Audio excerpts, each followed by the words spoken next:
నిజామాబాద్ జిల్లా వర్ణి మండలంలోని వర్ణి గ్రామంలో 133వ అంబేద్కర్ జయంతి సందర్భంగా గ్రామ కమిటీ సభ్యులు, గ్రామ సిబ్బంది, గ్రామ మాజీ సర్పంచ్ ఏమని వీర్రాజు, నాగమణి, కార్యదర్శి సాయిలు, ఉప సర్పంచ్ కృష్ణ, వార్డు మెంబర్ అనిల్, గ్రామ మున్సిపాలిటీ సిబ్బంది తదితరులు పాల్గొన్నారు.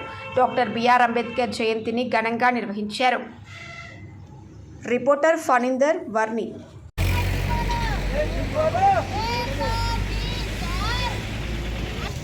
మంచిది.